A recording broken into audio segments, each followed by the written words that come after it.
I hope that you enjoyed the two panels. We do not need now the headsets, so you can remove the headsets, because we will be going to our keynote.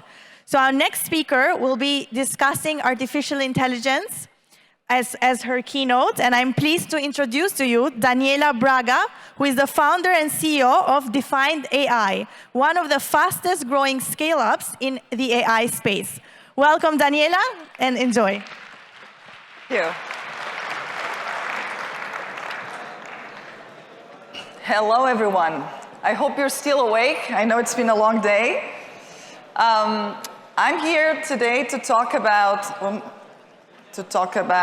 the AI hype and the AI summer we're living in. A little bit about us and about myself. I'm the founder and CEO of Defined AI. We are a company founded in 2015 in Seattle. We're headquartered in Seattle. And I built the business between the two sides of the Atlantic, mostly. So big operation team in Portugal, because I am Portuguese as well. And Portugal has a vibrant tech scene. We are also a VC-backed company, which in AI is typical. What is not typical is that I'm actually the woman in AI that has raised more VC capital in the world, which is 81 million.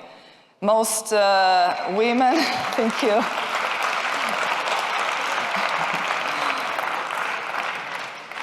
Unfortunately, only 2% of VC capital, which is a lot out there, is awarded to women founders. So this is why I mentioned this fact that hopefully we are changing in the next generations.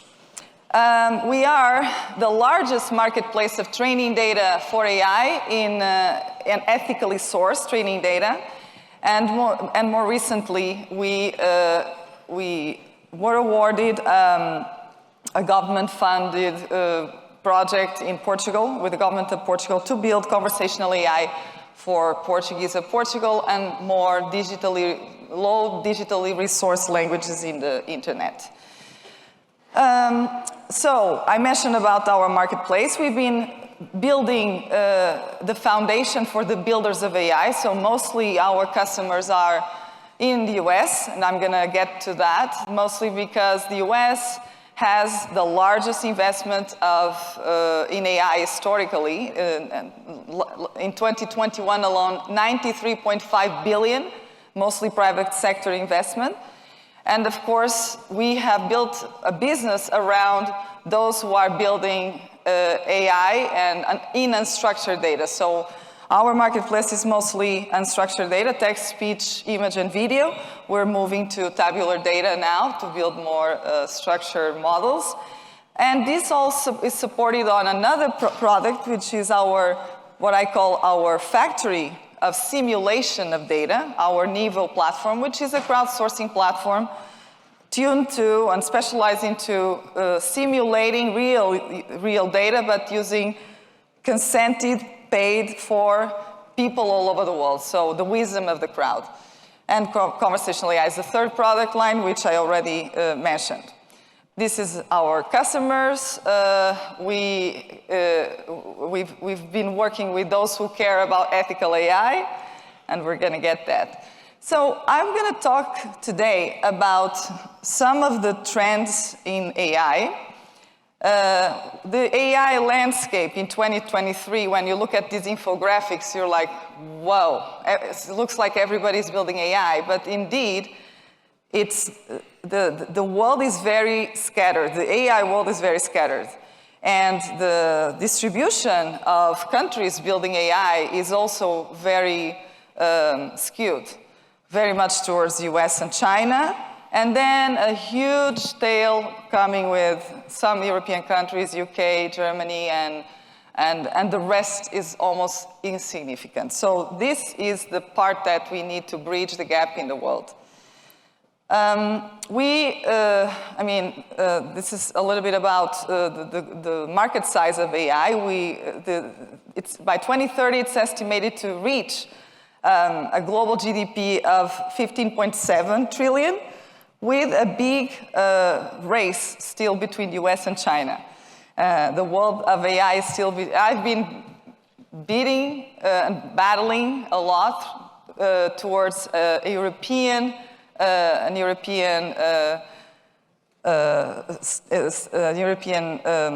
seat at the table in the AI race. We are not there yet. We are leading the discussion and the debate around ethical AI and regulations, but we don't have yet a seat at the table. I know things are changing, but very slowly. I've been telling this for the last 3 years, that Europe is 10 years behind the United States in the development of AI, and 10 billion a year in the development of AI. Now I'm going to go on a few key takeaways that I always like to bring some of these reports. Every year there's some entities that do very interesting reports. So actually on the chart on your right side, or I guess on my left side, you have a chart on the McKinsey report showing the type of technologies, not industries, but because industries are another view of the AI application, but the type of technologies that are more utilized in the world of 2022.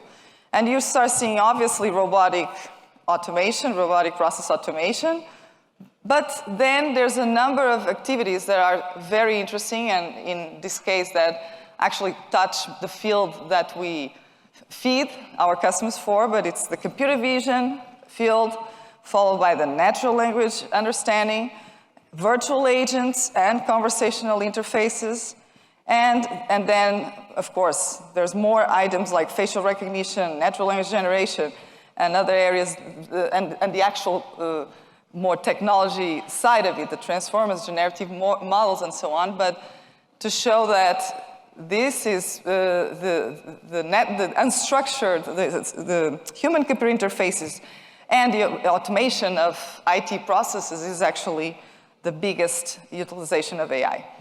On the other study, Stanford Index, the Stanford lab of the human-computer interaction lab sends a report every year called the AI Index report, the AI Index report in 2022.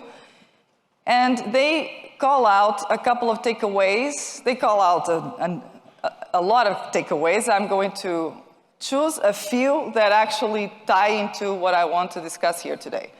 So first of all, investments have doubled. This is in 2021, so 2022 relatively to 2021. Investments have doubled, but the number of companies funded have been cut in half. So we're going to get to that, and we're going to discuss a little bit more at each case in detail. Large language models are more capable than ever. I mean, we all have seen the rise of the different bots. The AI ethics discussion, responsible AI, trustworthy AI, has been on the rise, as well as the regulation discussions around ethical AI. At the same time, while AI is becoming more affordable in one hand side and higher and better performing, it's becoming more affordable on the computing side, but with the rise, I guess, the report of this year from Stanford will say, while it's getting more affordable, it's also getting more demanding from a data perspective, because as you can see, the required data to build large language models is insane. And the cost of that is also insane. And more data focus, which obviously you don't build AI without data. There are different ways of approaching the data problem, which is what we do, but data continues to be in the center of the discussions. So let's look at the AI investments on the topic number one. So like I said, so we've been seeing investment in AI growing up since 2015. But while, and you saw the infographic landscape of investments, but the interesting part is that while there were 93.5 billion investment in the US, and I'm mentioning the US because it's where we have accurate numbers and less accurate in China, which is the next country following, you also have only from 1,051 companies in 2020 invested companies, you go down to 746. So what does this tell us? It tells us that our investors are getting more risk adverse in terms of early stage. So this is not good news for the early stage tech sector or AI sector. It's harder to raise early stage capital in AI now, but it's at the same time, the later stage companies actually have a much bigger investment lump sum, which, I mean, being fair and unfair, it's what we're witnessing. Showing also that investors are taking some precautions on where to put their bets. There's also investment FOMO, which you could see just from Andreessen Horowitz last week investing 100 million in Character AI, which is a pre-revenue company to do another ChatGPT-like product. That's really, I mean, in a moment where you've seen about 10 bots, 10 large language models at the moment, investing another amount like that, you would say it's because it's FOMO. I wouldn't say it's, why would we do this again?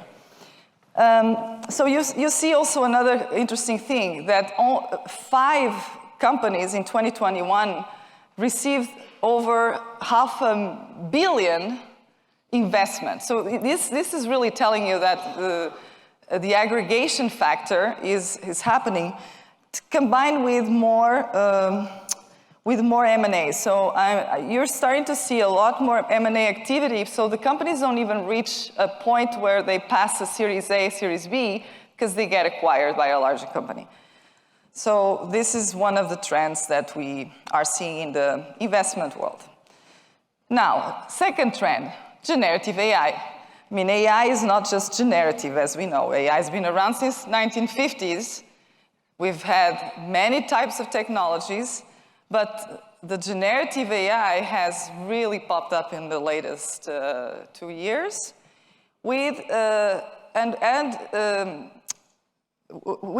promising really changes in productivity and democratizing the knowledge of AI to the common consumer. Everyone now with ChatGPT knows that some form or shape will be able to write an essay faster, write a blog post faster, have less of a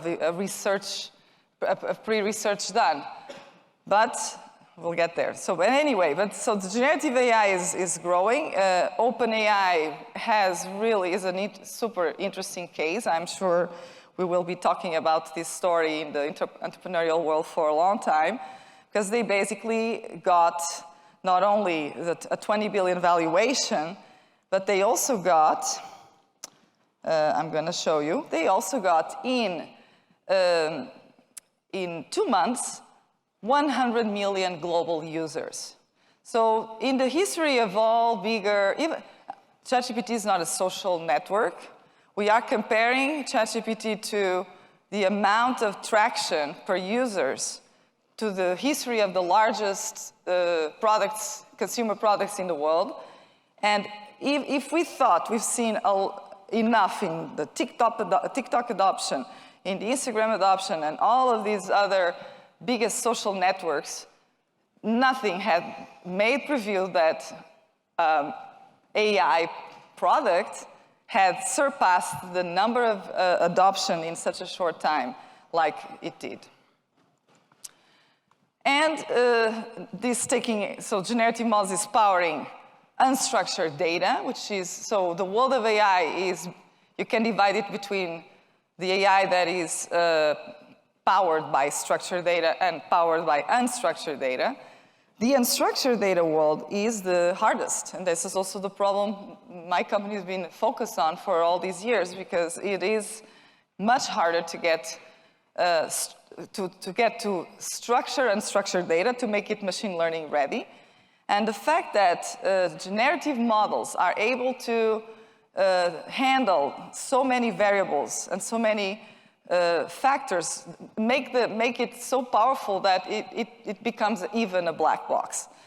So some of the latest large language models examples besides the famous ChatGPT was the Bard AI from Google, was the Baidu, the Ernie bot from Baidu, and I love to bring this up here, and the Stanford Alpaca, who basically was able to prove to build a LLM, so a large language model, on top of a Meta open source model, only with $600, as opposed to the $10 billion investment of Microsoft on OpenAI.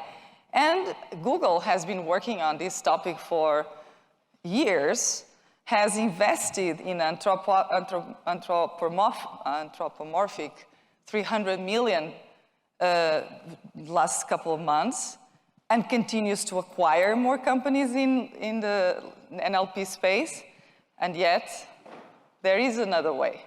And so actually, this is one trend I didn't mention formally in the PowerPoint that I bring, is actually this other trend of making generative models more lightweight, more low cost. This is something we're going to start seeing more and more.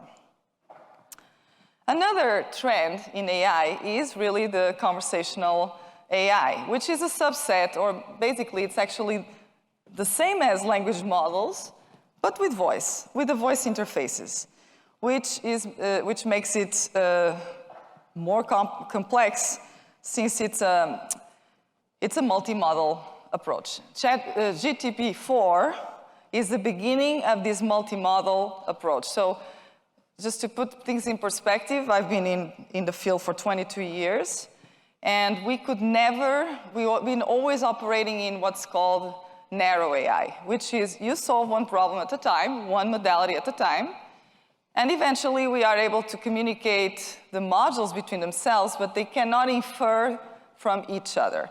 So the fact that, conversational AI is actually the big step into conversational AI happened in 2011 when IBM brought Watson and when Apple brought Siri and really brought voice interfaces to the previous chat capabilities of the bots.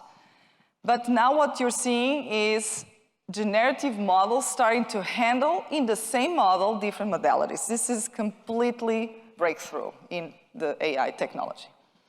So what I'm showing you here is, again, from OpenAI, examples of generative models being applied to voice data through Whisper for speech recognition, for voice data, but for the text-to-speech output with Valley, and Character AI, the company Andreessen invested last week, 100 million pre-revenue, with a similar proposition. So this is more and more, and in the case of, which I'm going to talk, GPT-4 is bringing text and image together. So this is the interesting thing. And the conversational AI landscape is also growing. You can see in the center a number of companies, and it's conversational AI involves voice interfaces. The infographic is not super accurate in the companies that have voice interfaces or not. It's a whole different skill set and ballgame, but it's finally mainstream. So all that movie, the Her movie that showed up in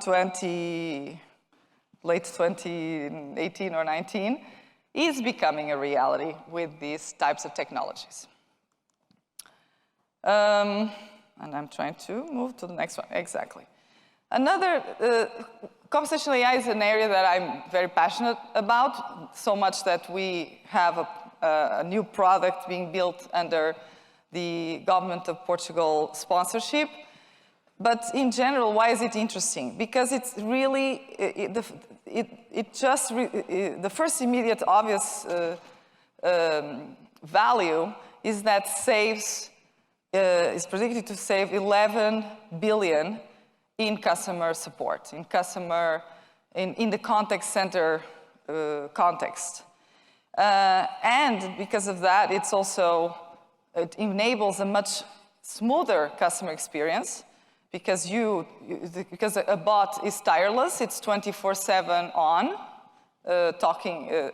responding to the most frequently asked questions. But the trick on conversational AI, or the challenges in conversational AI, is the language, and it's the domain.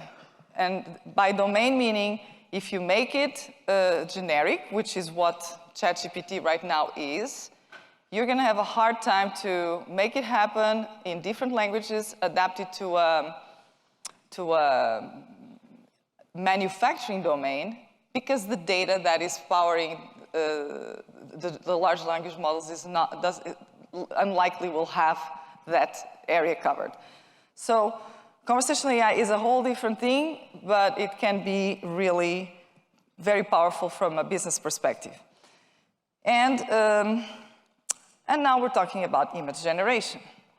So image generation, as I mentioned, DALL-E, which is an OpenAI product, was the first one showing that it's possible to elicit through a voice query something like, show me a purple ninja frog with a blindfold, coming from a data asset that is scraped from the web, but that is so large that with these technologies of mixing text input generates image. This is a problem that researchers have been working on for over 20 years, and only generative models and a lot of funding were able to make it happen.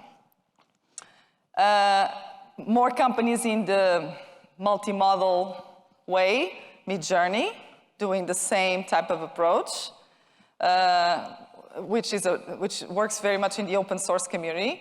And I'm sure a lot of you have seen, more in the consumer perspective, what Lensa did. So Lensa, before ChatGPT, around December or November, December, had almost, they basically were the top app most downloaded in the Apple Store and the Google Store, because suddenly, with the similar technology, they were able to generate images of us on a paid mode, of our selfies, images that would put us in artistic scenarios, gaming scenarios, other planet scenarios. And these are things that show the potential of these technologies, and how this is just image meshing and synthetic image creation, but it would not have the multi-model component in.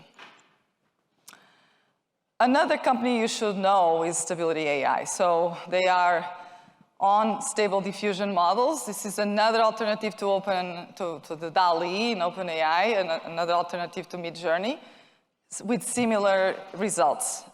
Different types of funding, different models, but Stability AI, just to segue to the problem that first the technology is wow, but then we need to start digging in, how is it built? And so 2 weeks ago, Getty Images is suing the creators of AI tool, Stability AI, so stable diffusion, for scraping its content. So this is going to take me to the next topic, which is the ethical AI part. The problem with this is that we had, and I guess we're going to get to that next. Oh, I am Daniela. One second before there.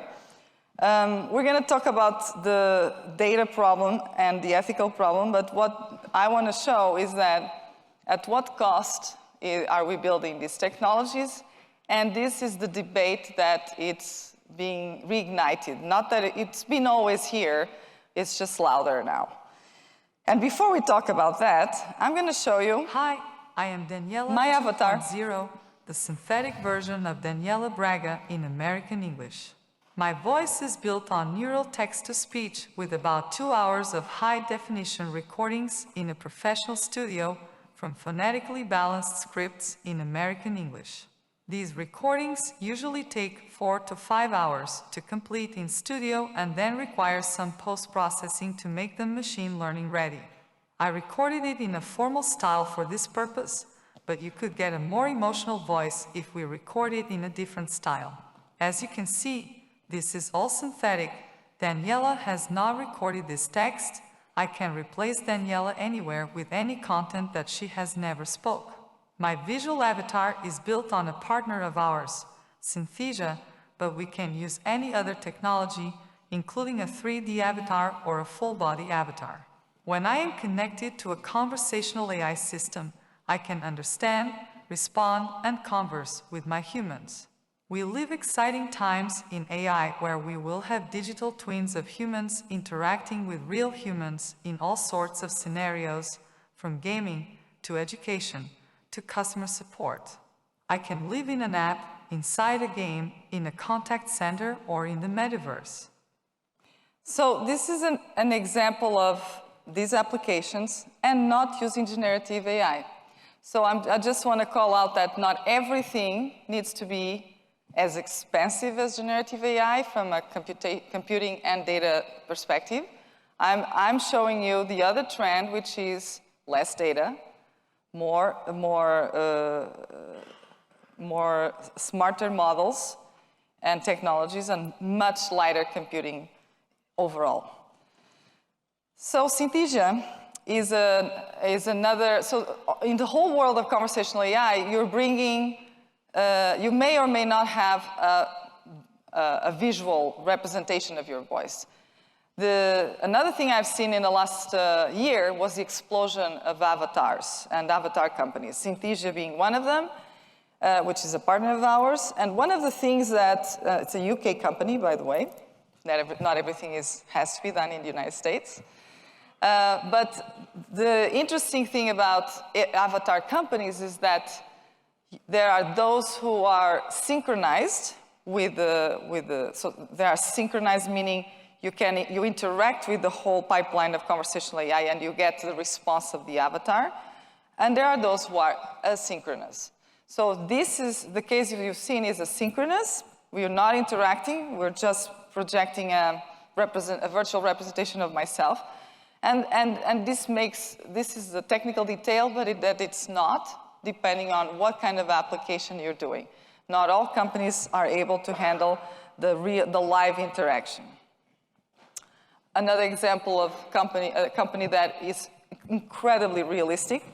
And the other thing is avatar companies also, some of them build a clone of yourself, a 2D clone or a 3D clone. So this is an example of a 3D clone. 𝐉𝐨ã Dynamics is a company in the US. They actually are able to build a 4D, and not only a 3D. When you go in studio, you have to you have a whole capturing of yourself, of your face. It's probably the most realistic, also more demanding from data and from a modeling perspective, but much more closer to building a movie, a 4D movie that you can actually see the whole experience with an immersed character. Soul Machines is an example of another avatar company, New Zealand-based, that actually was able to create the most, I guess, the influencer on Instagram with more followers. So imagine what it is to have a whole Instagram page or channel, and with millions of people following an avatar. And another example, DID, on the more cost-effective, on the leaner cost, less, that also, and asynchronous, but that also presents a clone of yourself. So in the use cases, I'm going to just focus on 2 or 3 use cases. Some of my favorite use cases, of course, are on the conversational AI, or I wouldn't have a whole project around it. But I think it's worthwhile to show some of, AI is everywhere. I mean, you've seen it, it's all over the industry. But AI in healthcare and AI in the digital twins world, I think this shows some of the most exciting pieces of AI technology applications.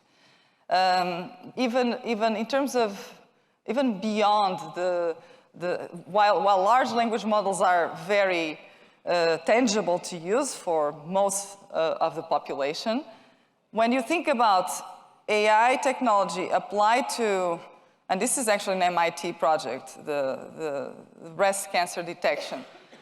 When AI can detect more accurately in the beginning, the early diagnosis of cancer, the breast cancer, or other types of cancer, than humans, this actually is completely game-changing in the health industry.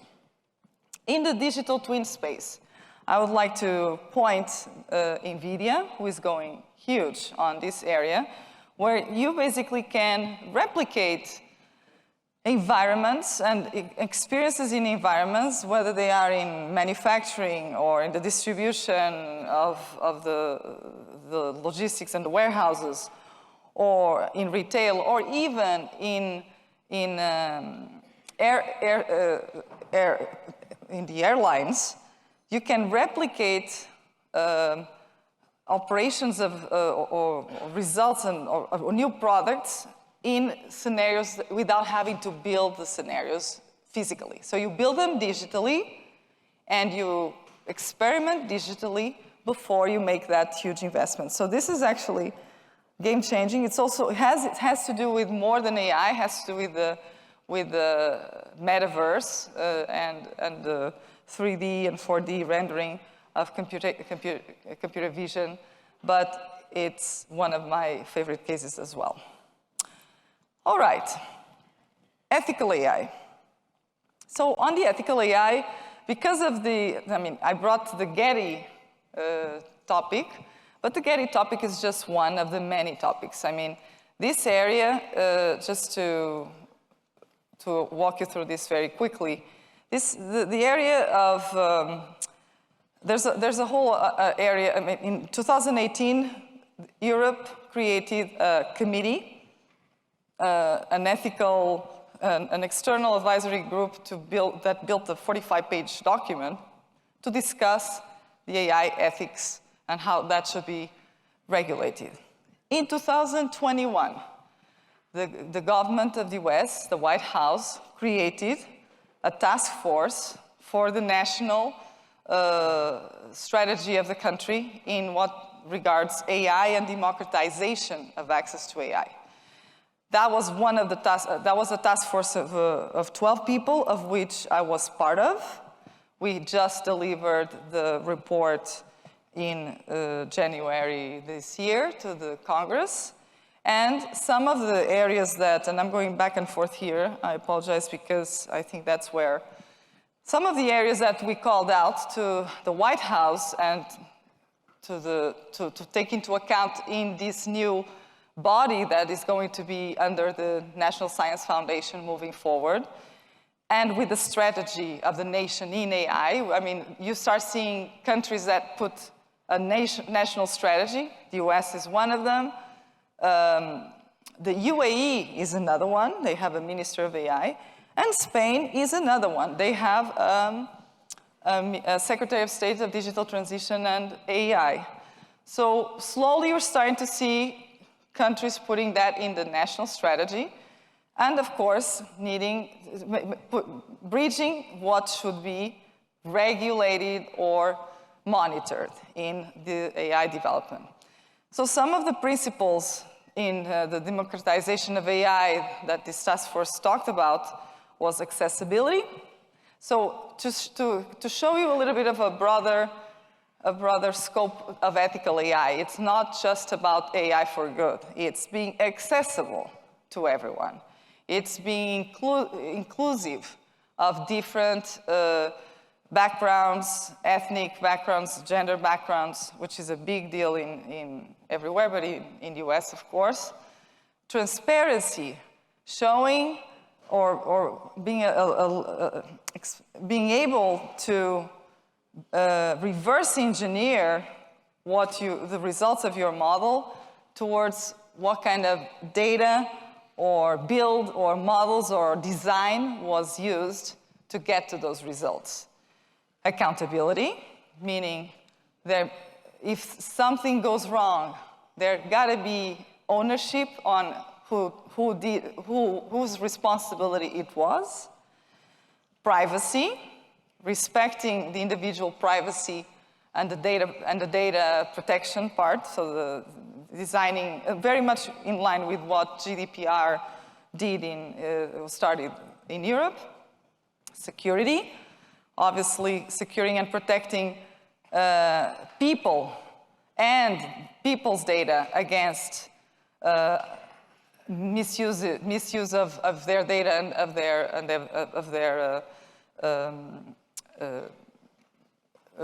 their protection of their data.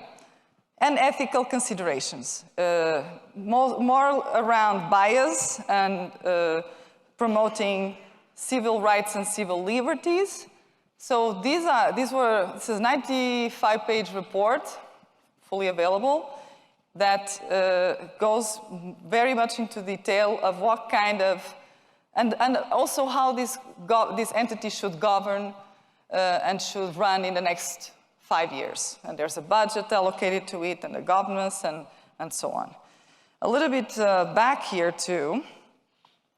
One of the things we particularly are interested in, and everybody talks about fairness and so on, one thing is the guidelines and another thing is the regulation. Guidelines should inform regulation.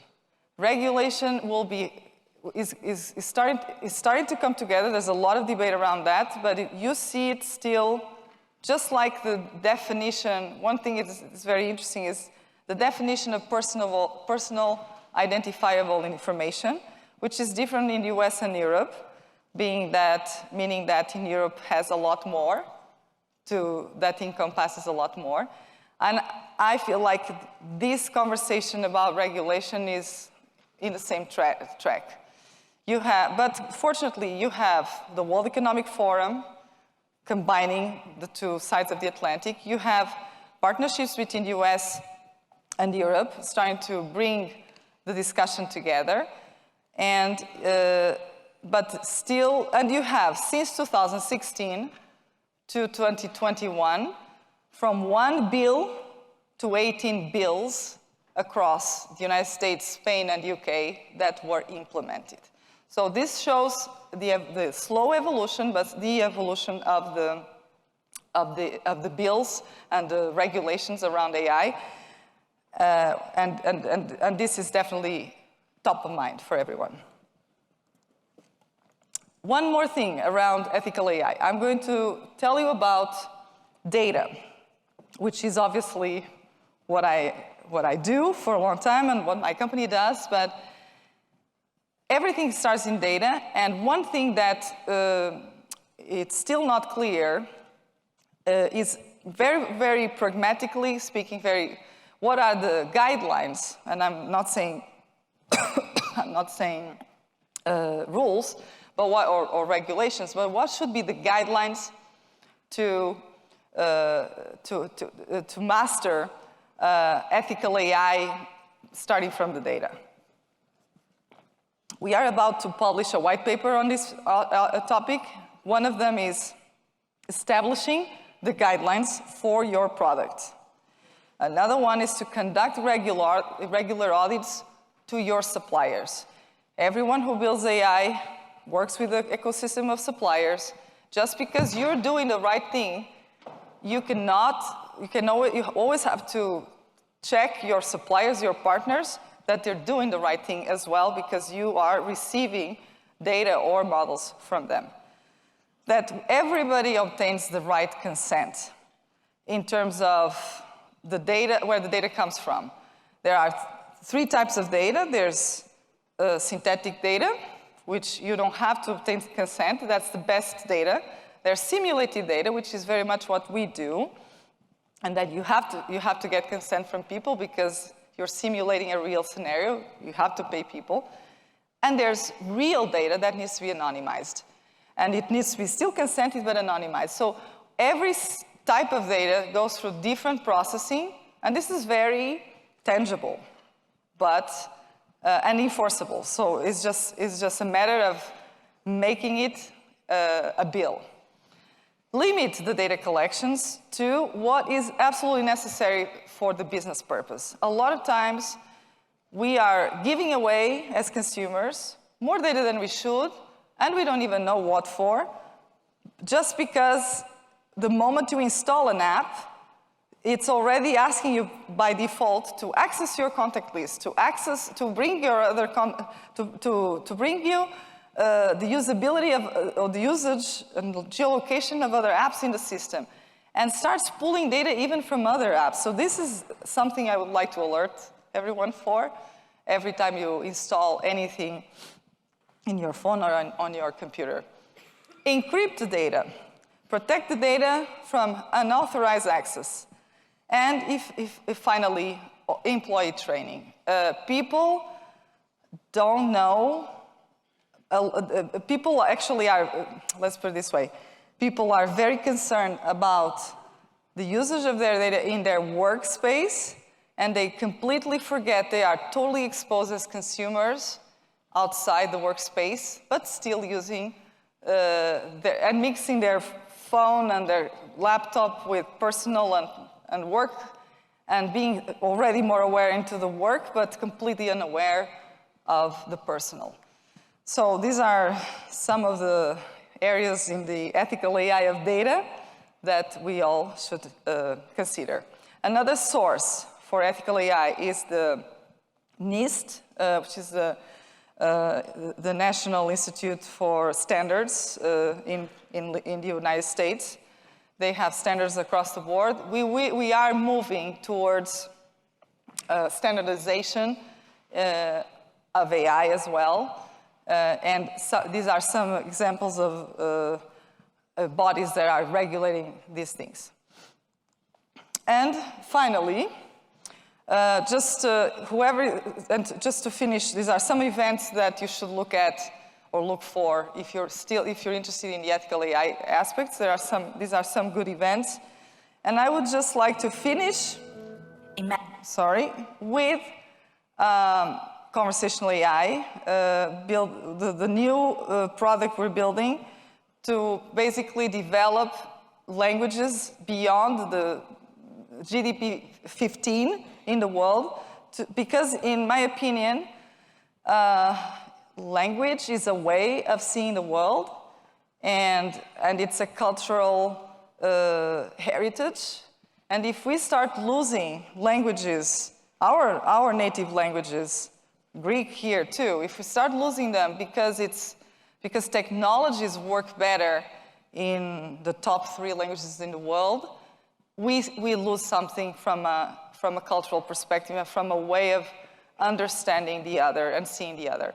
So this is one small attempt in the bigger ocean to do more of bringing more languages to technology, to AI, bringing more languages to to being AI ready, even if they are lower digitally resourced. And I'll leave you with this, and I end, and then open to questions. Imagine a world where time is precious and valued.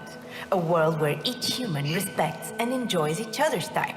Where waiting rooms do not exist. Where endless on-hold inline calls are discarded.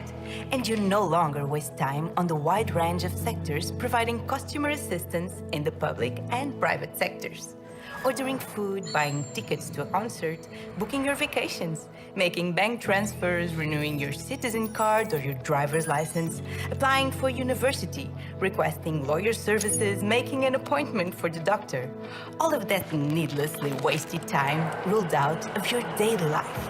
And all this simply with the power of your voice. Too good to be true? Well, you can stop imagining, because that world is already coming. It's called 𝐶𝐚𝐧𝐢𝐴 AI. This is an artificial intelligence project that proposes the creation of a revolutionary customer experience based on beyond cutting-edge technologies, aiming to boost here in Portugal and soon in other markets too, an entire ecosystem dedicated to research and development, production, commercialization, and dissemination of AI technologies, which will result in a whole new set of services associated with conversational AI for virtual interactions, as we do among humans through our native language, Portuguese. Every human being wants to be heard wherever they are and whatever their language is. Hence, all those services will increase satisfaction by improving efficiency of customer services and therefore saving their time and enhancing their quality of life. Our time is precious and we have just this life. Let's not waste it and let's make the best of it. That's what 𝐶𝐚𝐧𝐢𝐴 stands for. A world where you have time for yourself and for your loved ones. Time to enjoy life. And let's do one for Greek too. Thank you. Thank you. Thank you very much to Daniela. And some very interesting questions. I mean, I loved your presentation. And of course, AI has some very, very, very interesting questions. So I will go with the first one. There was an open letter by industry leaders to pause further testing on generative AI and ChatGPT. What's your opinion on this? I will not subscribe it. That's my opinion. I think, so there's Elon Musk there and a bunch of very prominent figures. Maybe if you could also summarize a little bit what it is, exactly. I don't know exactly the name of that letter. I just saw it yesterday between planes. But essentially, there's a whole petition from some influencers, top researchers, and CEOs of AI and not AI companies, but companies that are important and obviously Elon Musk being one of them there, asking to stop developments of GPT-4 and above in the next 6 months. So while I think that is a very important petition and more people are joining that cause, that's not, the problem with the Pandora, we open a Pandora box that while some of us, if we agree as the United States and Europe and maybe some NATO countries to stop and think about in the next 6 months what are these technologies doing, it will be impossible to stop the rest of the world that will not sign up the petition.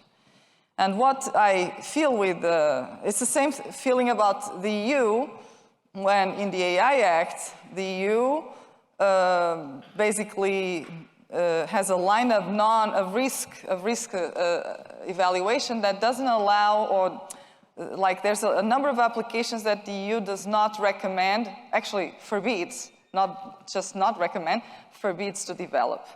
And while that may have a lot of value, the Pandora box is already opened. Someone else, somewhere else in the world will continue to develop those applications, and they will get here. So I'm more in favor of really discussing, opening a petition about, let's discuss ethical AI once and for all and align the NATO countries or whatever that is, rather than let's stop developing in this group of people while there's another group of people, probably in China, that will continue to develop. And we are losing the learnings from that as well. So that's my opinion. Very interesting. Thank you so much. Not signing it. That's at least we. Not signing. I will initiating and rephrasing the signing, and let's talk about ethical AI. Yeah. Yes. Let's stop the development. It will be impossible because the Pandora box is open already. And maybe a question that seems linked to this, it says, with AI on the rise, aren't marketing jobs and jobs in general that require thinking in danger? And I think this is something where the chat came out. A lot of people were thinking, am I going to lose my job? And I know a lot of people in marketing departments were thinking that. So what do you think about that? Well, I usually say, when the printing technology started, when the Industrial Revolution started, when electricity started in humanity, absolutely jobs were lost. And we stopped paying the people who were manually weaving the cloth, or manually lighting the candles on the streets, or, I mean, the list, or actually drawing the printing before the printing was handwritten. In monasteries here in Europe, right? So if you think about that, will their jobs be lost? Yes. Will humanity adjust from that perspective to the evolution? Absolutely. I think nobody questions today those technology advancements. But in the AI case, I would say it's more in a marketing perspective. I have my marketing team using generative AI. And thank God, because they are able now to produce 10 more articles or more blog posts per week than they ever did. What this brings is really a productivity enhancement. You, on the other hand, will have to have, we will have to develop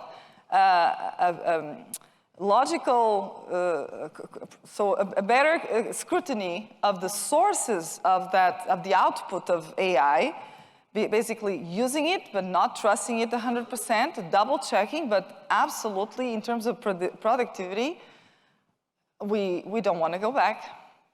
I don't think we want to go back. Now, there are borderline things like the artist situation. Because artists have and this takes to the copyrighted aspects of Getty. Artists whose work is stolen by these generative model companies, and nobody asks them, do you want to be paid? They probably would not mind if they were paid. What is not okay is when they see their work there. Some of our data collections is going to podcast producers, YouTube producers, conference producers, because they have all this content, but we don't scrape their content. We establish a data license agreement with them where everything is cleared, and if necessary, we do extra legal and technical transformations and anonymization, data processing, but we don't scrape the content. It's that simple. I think nobody is not just about being threatened. I think everybody will benefit from a creativity standpoint. It's really asking permission. Very interesting. Thank you for that. And another question, we have a lot of founders in the room. We have a lot of aspiring founders, and they want to know a little bit your advice in the AI space for aspiring founders. What would you tell them? I would tell them, well, my chairman was telling me 2 days ago, it's tough out there for early stage companies right now because of what I said to you guys. Somehow, today we have investors pouring a lot of money in a few companies that are more established. So that should not, humans are creative, entrepreneurs are hyper creative. That should not deter you from starting companies. But you definitely need to be even more creative in the times that we are in today, because I think one of the trends is really going on what I call skinny AI, That's definitely one of the good trends. Another one is going on the explainability AI and tracing deepfakes, tracing malware, misinformation. So any of those trends, otherwise, it's tough out there right now. Not that it's not enough money, it's just the risk sensitiveness is different. Thank you for that, and you will have the chance, of course, to meet with many of them afterwards at the happy hour after this. Absolutely. Another question, very interesting, how can we address issues of bias and discrimination, of course, in AI algorithms and systems? And I know you touched upon this, but perhaps a little bit more on that. That's another good area to start companies on. You address bias starting with the data. But when you already have a model built on data that you don't know what's in there, there's data to test the model. So we always go back to the data. And there's techniques to do that. So the thing with unstructured data, which is my field, is we have mastered the process of crowdsourcing a very effective representation of each segment of the population, or gender, or age distribution, or domain, or skill set. So we have a way to do things like that allow a good representation of the data. Sometimes also creating just bias, we have sets of bias corpus, precisely bias corpus, to test against generic models and see how do they perform against just that accent, or that age group, or that gender group. So it's all about the going around between, if you can't understand what's in the data, you can infer by testing with very specific bias data. What you don't want to have is your brand on the news saying that so-and-so does not recognize women and people of color, or confuse people of color with animals, blah, blah, blah. This is what you can't have, and we've seen that over and over. That's a whole other talk. And maybe on the same, what do you think about AI taking decisions? Like, how can they be transparent? And this is probably what you were going towards as well, recruitment, for instance. So when you are doing that. So, good point. Another important piece is actually making sure that the teams are diverse. The actual teams building AI are diverse, which is a challenge, because only 20% of the teams out of college or only 20% of computer science and AI is female, starting with that. And actually on the task force report, which I was part of it, but I don't have the numbers right here, but you can see from an ethnical population distribution of PhDs in AI, you have white males, and then a very, very, very reduced number of Spanish speakers, or Spanish Latin origin, black people. It's just the numbers go less than 5% on all of these categories, let alone women. So this obviously impacts also, it's not just in the model building because of the data, it's also how you design the product. And definitely linked to this, how is it being a woman in AI today? How is it? Lonely. Do we have any women in AI in the room so that we can make some friendships? Can you raise your hand? I do not see it. Yeah, okay, yeah, it's lonely. I can confirm. It's lonely. Very good. All right, and maybe a last question, as we have 1 more minute for this. As the AI keeps getting more and more advanced, aren't you afraid of another Dan, do anything now incident? I'm not sure if you're familiar with this. Dan, do anything now incident. I am not familiar with that. Can maybe from the audience you will get this question offline. Please. So Yes, thank you so much, Daniela. Let's give her a round of applause. Thank you for coming. It was such a pleasure to have you. Thank you.